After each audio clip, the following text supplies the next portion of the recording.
que, effectivement, en particulier Moscou tente de déstabiliser les territoires ultramarins, outre-mer français depuis un bout de temps. Oui, on peut légitimement se poser la question, effectivement, quand on voit ce genre de drapeau flotter lors des manifestations récentes là en Nouvelle-Calédonie. Ça, c'est le drapeau de l'Azerbaïdjan. Qu'est-ce que l'Azerbaïdjan vient faire là? Il y a 13 000 kilomètres qui séparent les deux pays. Et bien tout simplement parce que l'Azerbaïdjan se présente aujourd'hui comme le principal soutien du mouvement indépendantiste en Nouvelle-Calédonie. Ce groupe que vous allez voir en est la preuve. Ça s'appelle le groupe d'initiative de Bakou, qui est en fait un groupe qui soutient, il se présente comme ça, tous les combats anticolonialistes. Sauf que quand on creuse un petit peu, 90% de leurs propos concernent les outre-mer français, Nouvelle-Calédonie, Guyane, Polynésie, Guadeloupe, même la Corse est citée parfois, c'est vous dire.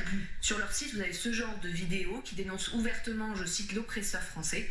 Sauf que tout cela n'a qu'un seul vrai but, gêner la France dans sa souveraineté. L'Azerbaïdjan ne s'intéresse pas vraiment à la cause indépendantiste, il soutient cette cause pour renforcer les dissensions sociopolitiques. Tout cela est même parfaitement assumé. Il y a un mois, presque jour pour jour, vous avez 7 élus de Nouvelle-Calédonie, qui est nationaliste, qui s'est rendu à Bakou, donc la capitale azerbaïdjanaise, à la tête d'une délégation pour signer ce document qu'elle tient dans les mains, qui est un mémorandum qui acte les liens entre l'Azerbaïdjan et la Nouvelle-Calédonie. Est-ce qu'il faut y voir la main de Moscou? Est-ce qu'il y a la main de Moscou derrière tout cela? Possible. En tout cas, ça ne serait pas surprenant. Depuis l'invasion de la Crimée en 2014 et surtout plus que jamais depuis l'invasion de l'Ukraine en 2022, la Russie soutient toutes les revendications indépendantistes à partir du moment où elles servent sa cause, où elles font le jeu de Poutine. La Russie pourrait faire dans le Pacifique ce qu'elle a fait en Afrique en jouant sur les ressentiments anti-français pour soutenir des mobilisations parfois violentes et déstabiliser la présence française. D'ailleurs, les indépendantistes ne s'en cachent absolument pas, vous avez commencé par ça, on retrouve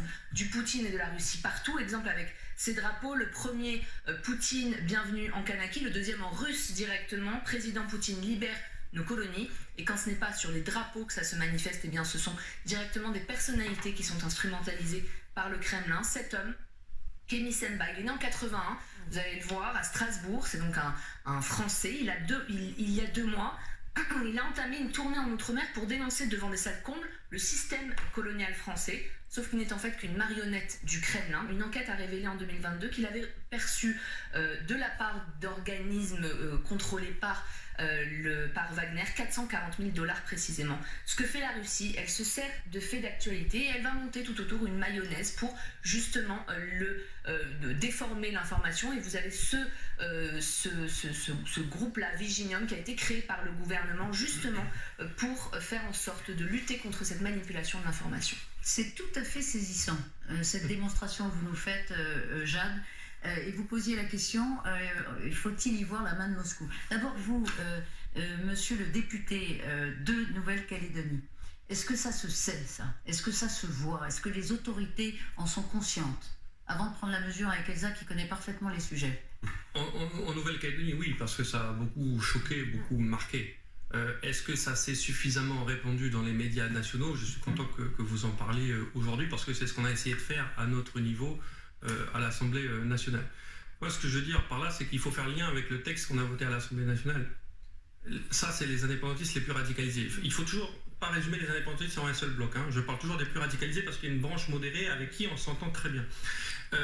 Cette branche radicalisée, on voit qu'elle retrouve dans l'Azerbaïdjan ou la Russie ce qu'elle veut appliquer en Nouvelle-Calédonie, c'est-à-dire qu'ils ne veulent pas un État démocratique. Vous voyez, quand on parlait d'avoir un temps de présence de 10 ans pour voter aux élections, que quand on est né en Nouvelle-Calédonie, on doit pouvoir voter aux élections, c'est balayé d'un revers de main par cette frange radicalisée qui soutient des régimes dictatoriaux. Donc le texte hier à l'Assemblée nationale, c'est pas un coup de force du gouvernement, etc. C'est vraiment une lutte pour un modèle de société en Nouvelle-Calédonie. Est-ce que ce territoire autonome de la République peut être une démocratie ou doit dériver dans un système dictatorial irrigué, basé sur des faits coloniaux qui datent d'il y a 2 siècles? C'est ça la vraie question. Il y a eu des invitations au titre du mouvement des non-alignés d'indépendantistes assez radicaux. Il y a eu aussi des journalistes azerbaïdjanais qui ont été stoppés à Nouméa et renvoyés vers l'Azerbaïdjan parce qu'ils étaient considérés comme des agents d'influence et non pas comme des journalistes. Donc il y a une vraie poussée de la part de Moscou avec l'Azerbaïdjan. Le bras armé, c'est l'Azerbaïdjan.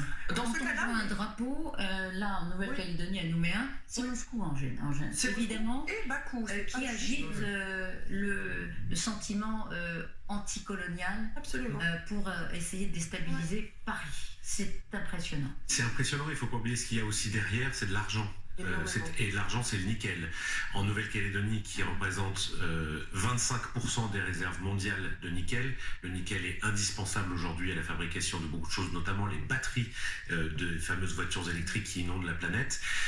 Derrière la main de Bakou, de la Russie et parfois de la Chine, qui a de très fortes visées et qui aide énormément un certain nombre de mouvements indépendantistes, il y a la volonté de faire main basse sur le nickel, 25% des réserves planétaires. Donc c'est à la fois cette utilisation d'une lutte anticoloniale par Bakou est aussi un instrument qui permettrait à terme, et probablement à long terme, d'essayer de pousser la France en dehors de ce territoire pour faire main basse sur les mines à ciel ouvert de nickel.